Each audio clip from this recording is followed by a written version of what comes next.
जरा सोचिए, एक ऐसा दौर जब आज के जाने पहचाने देश जैसे जर्मनी, इटली नक्शे पर थे ही नहीं। 19वीं सदी में यूरोप में एक नए आइडिया, राष्ट्र राज्य की ऐसी लहर चली जिसने पुराने साम्राज्यों की नींव हिला दी। तो आइए आज इसी जबरदस्त बदलाव की कहानी को समझते हैं। ठीक है, तो हमारा सफर कैसा रहेगा, एक नजर डालते हैं। पहले कुछ जरूरी आइडियाज को समझेंगे, फिर देखेंगे कि पुराना यूरोप कैसा था, जानेंगे कि बदलाव आया कैसे, और फिर राष्ट्र राज्यों के बनने की कहानी देखेंगे। तो सबसे पहले ये समझना जरूरी है कि वो कौन से आइडियाज थे, वो कौन सी सोच थी जिसने इस पूरे आंदोलन की नींव रखी।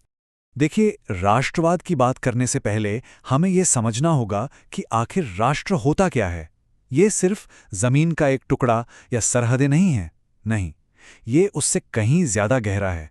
ये एक साझा पहचान है, एक हम होने का एहसास है, जो एक जैसी भाषा, इतिहास या संस्कृति से आता है। और राष्ट्रवाद क्या करता है? वो इसी हम की भावना को, इसी अपनेपन को एक पॉलिटिकल गोल, एक राजनीतिक लक्ष्य बना देता है।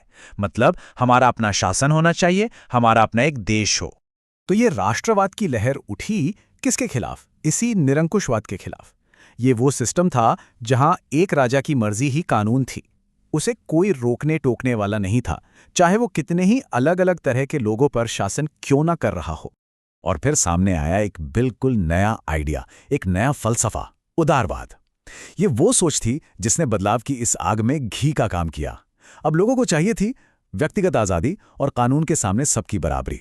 तो चलिए अब थोड़ा पीछे चलते हैं और देखते हैं कि राष्ट्रवाद से पहले यूरोप का समाज था कैसा। ये जानना बहुत दिलचस्प है कि उस वक्त आज की तरह जर्मनी या इटली जैसे देश नक्शे पर थे ही नहीं। इनकी जगह थे बड़े बड़े साम्राज्य जैसे हैब्सबर्ग एम्पायर, जहां अलग अलग भाषा बोलने वाले, अलग अलग कल्चर वाले लोग एक ही राजा के नीचे रहते थे। और समाज की बनावट भी बड़ी साफ थी। मतलब समाज मोटे तौर पर बस दो हिस्सों में बंटा था। एक तरफ थे मुट्ठी भर कुलीन वर्ग के लोग, अमीर, जमींदार, जिनके पास सारी की सारी ताकत और अधिकार थे।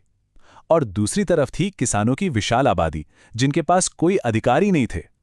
लेकिन फिर कहानी में एक नया मोड़ आता है। 19वीं सदी में एक नया क्लास उभरकर सामने आया, मिडिल क्लास। ये पढ़े लिखे लोग थे, शिक्षक, डॉक्टर, व्यापारी। और यही वो ग्रुप था जो बदलाव का सबसे बड़ा इंजन बना। इन्होंने ही राष्ट्रीय एकता और बराबरी के कानूनों की मांग उठाई।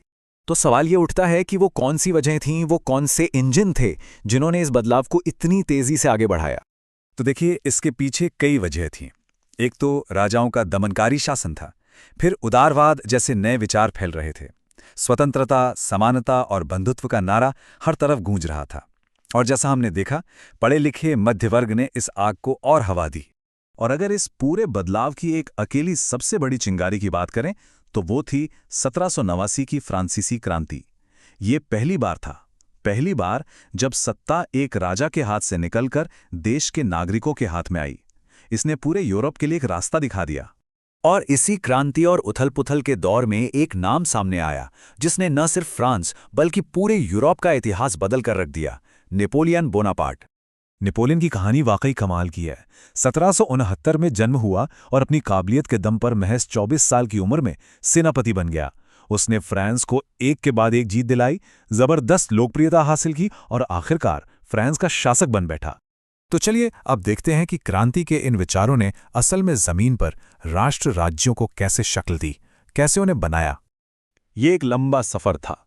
1789 की फ्रांसीसी क्रांति से शुरू होकर 1804 का नेपोलियन कोड, फिर 1815 की वियना कांग्रेस, 1848 में फिर से क्रांतियां हुईं और आखिरकार 1860 और 70 के दशक में जर्मनी और इटली जैसे देशों का एकीकरण हुआ।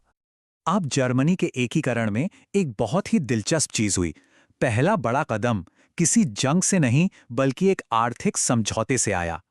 1834 में जॉलवेराइन नाम का एक कस्टम्स यूनियन बना।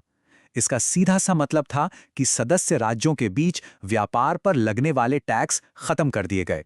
और इसका असर कितना बड़ा था, जरा सोचिए। इस यूनियन के बनने से पहले 30 से भी ज्यादा तरह की करेंसी चलती थी और इसके बाद सिर्फ 2। इसने व्यापार करना इतना आसान बना दिया कि यह आर्थिक एकीकरण का एक बहुत बड़ा सिंबल बन गया। तो कुल मिलाकर 19वीं सदी में राष्ट्रवाद की इस जबरदस्त लहर ने यूरोप का नक्शा हमेशा के लिए बदल दिया। जर्मनी और इटली जैसे नए देश बने और यूनान, पोलैंड जैसे कई देशों को आज़ादी मिली। लेकिन ये कहानी हमें एक बहुत बड़े सवाल पर लाकर छोड़ती है। एक ऐसी ताकत जो लोगों को हम की भावना से जोड़ती है, जो देश बनाती है, वही ताकत हम और वो के बीच नई दीवारें कैसे खड़ी कर सकती है? राष्ट्रवाद ने देश तो बनाए, पर साथ ही उसने नक्शे पर ऐसी लकीरें भी खींच दी जो आने वाले वक्त में बड़े बड़े टकराव की वजह बनी।